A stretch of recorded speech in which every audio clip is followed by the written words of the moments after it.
Добро дојдовте во економски брифинг. Законот за органско земјоделско производство ги помина комисиските филтри. Матичната комисија за земјоделство и комисијата за европски прашања за хармонизација со европската регулатива. Остана само уште да помине на пленарна седница.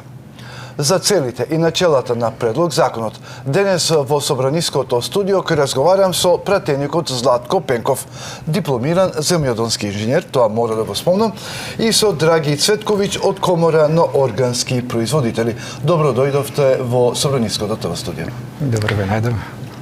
Благодариме на поканата. Лака, да почнам со гостниот, пошто вас некако ве доживувам како домаќин овде во собранието. Што е органско земјоделско производство? Тоа мора некако да им објасниме на гледачите.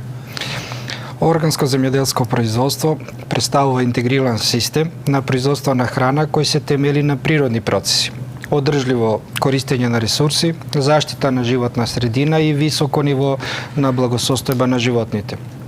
Тоа не е само отсуство на синтетички пестициди и минерални ѓубрива, туку целокупен концепт кој вклучува управување со почва, ротација на култури, зачувување на биодиверзитетот и транспарентност во синџерот на снадбување.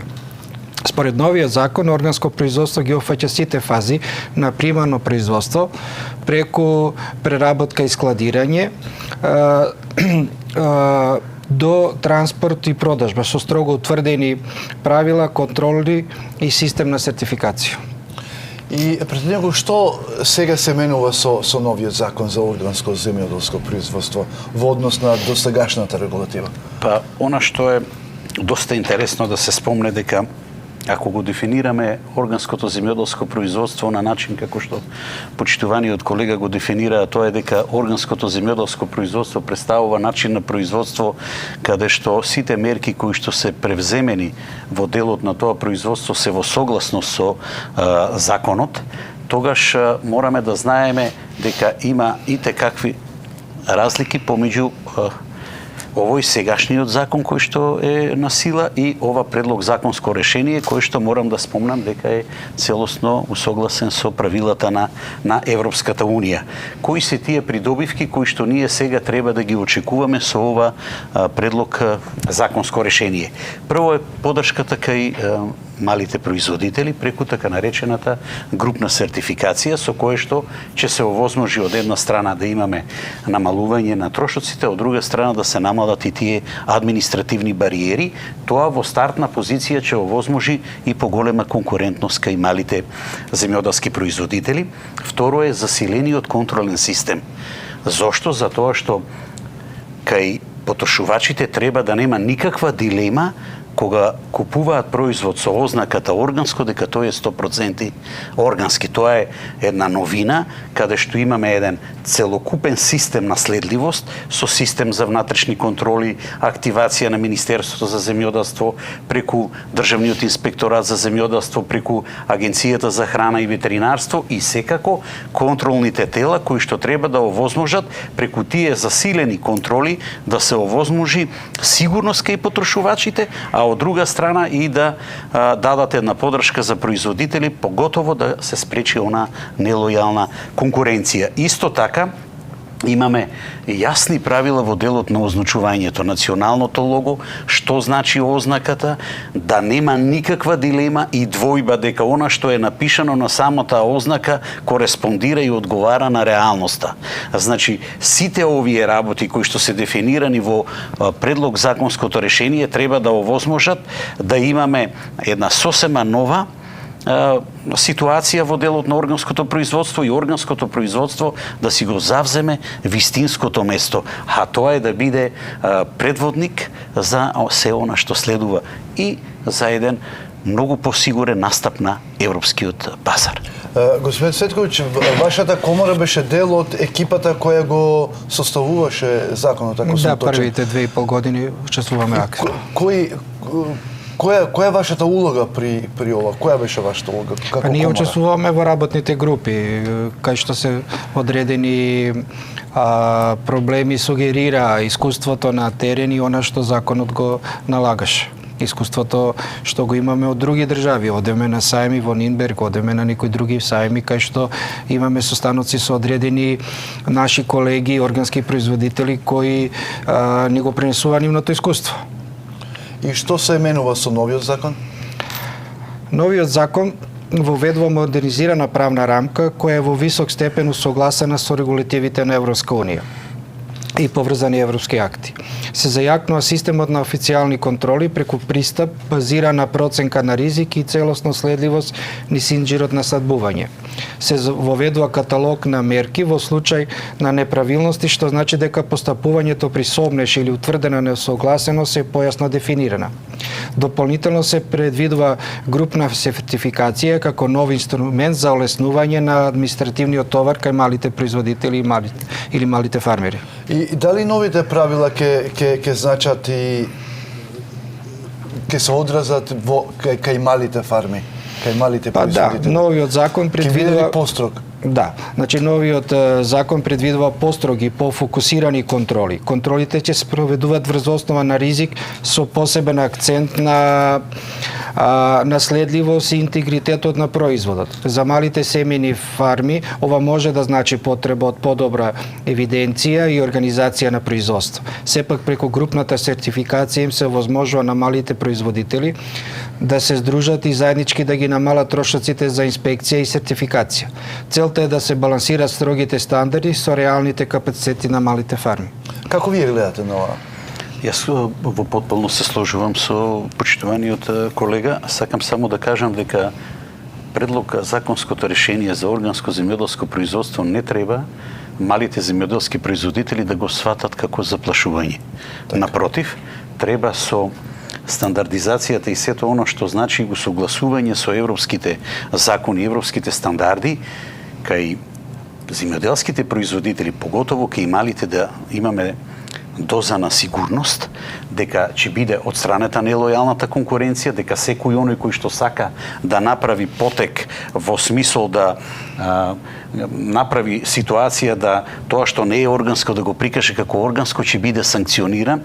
И јас се сложувам дека навидум се чини дека се построги мерките, меѓутоа се со една единствена цел, да се заштитат од една страна производителите, а од друга страна потрошувачот кој е спремен на крајот на криштата да плати и повисока цена за органски производ, да биде и тој заштитен. Значи, сите механизми се и инкорпорирани во ова предлог законско решение.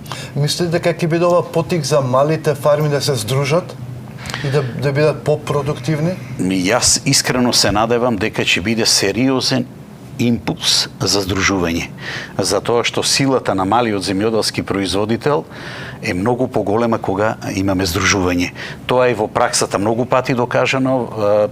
Цела Европска унија функционира на тој принцип. Значи, малите производители, овозможувајќи им со пониски трошоци да се направи сертификацијата, треба понатамошниот чекор да биде здружувањето.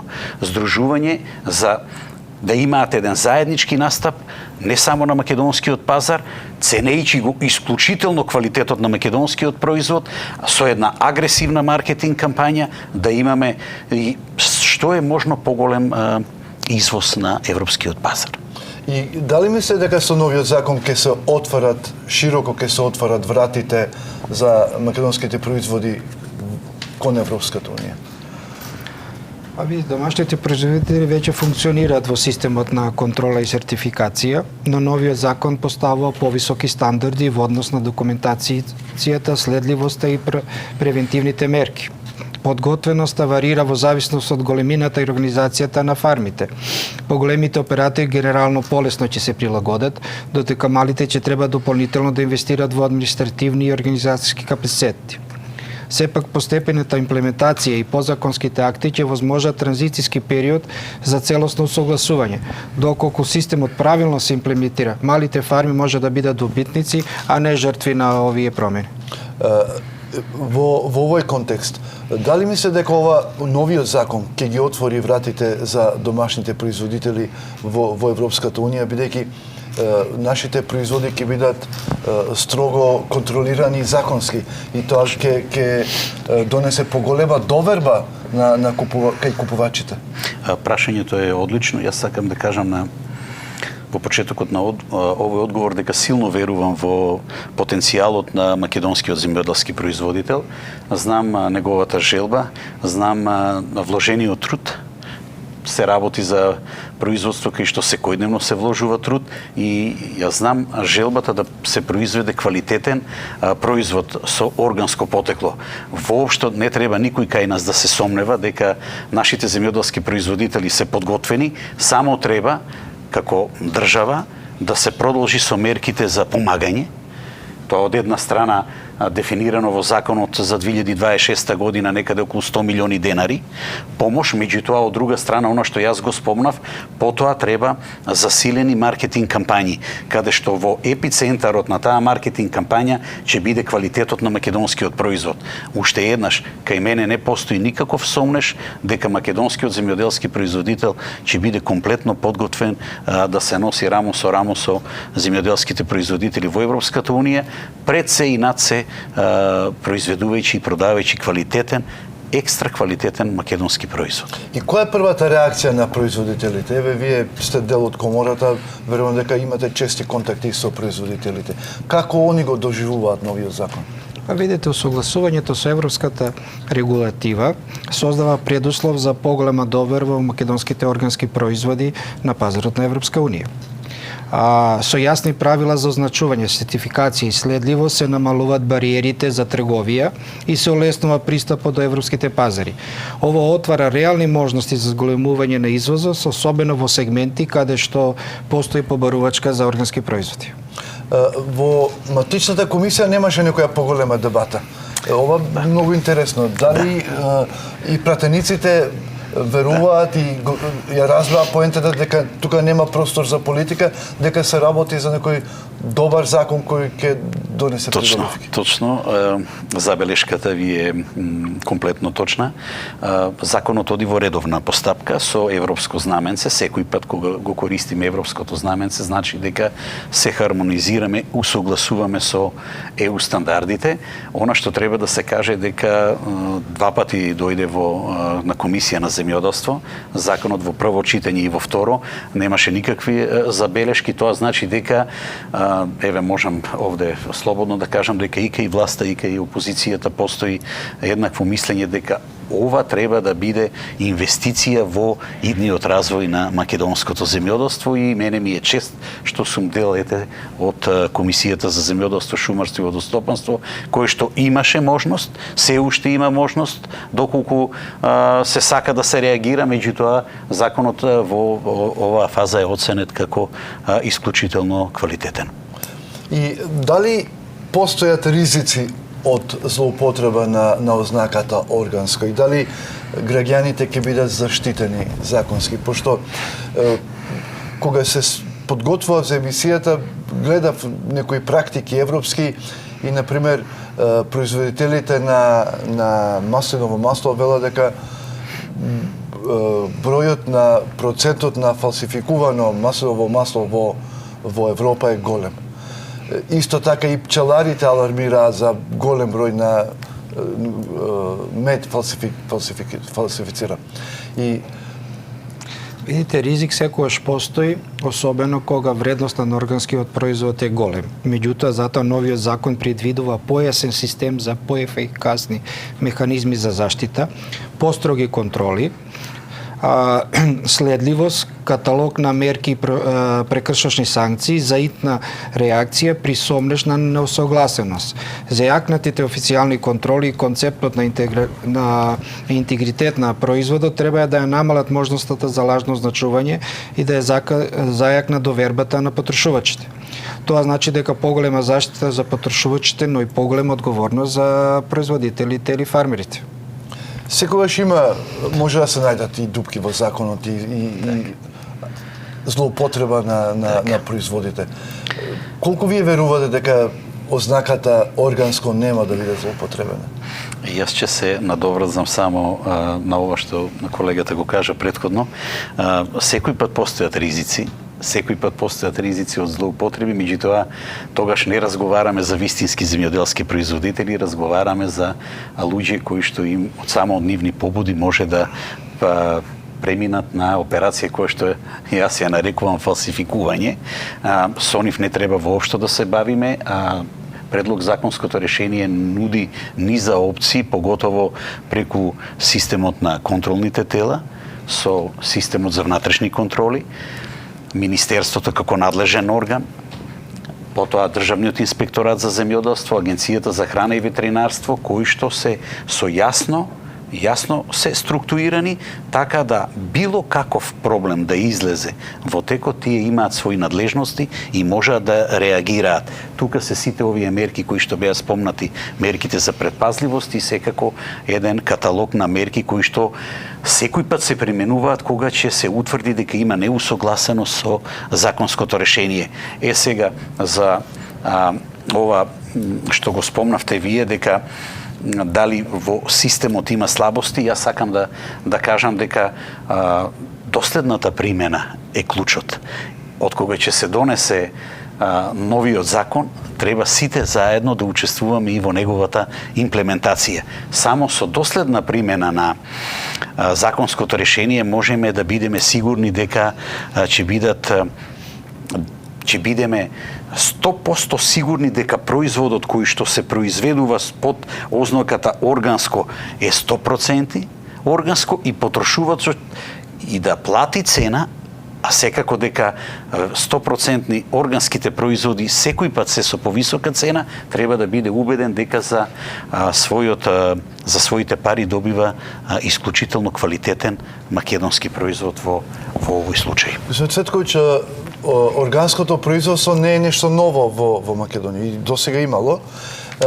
Која е разликата меѓу што се воведува со новиот закон, за разлика со постоечкиот во делот на заштита на етикетата органско? Видите, системот на сертификација и контрола е поставен да обезбеди висок степен на сигурност преку сертификација, контрола и строги правила. Органските производи мора да поминат редовна контрола, инспекции, проверка на документацијата и доколку е потребно лабораториските анализи. Клучно е доследното спроведување на контролите и институционалниот капацитет за надзор.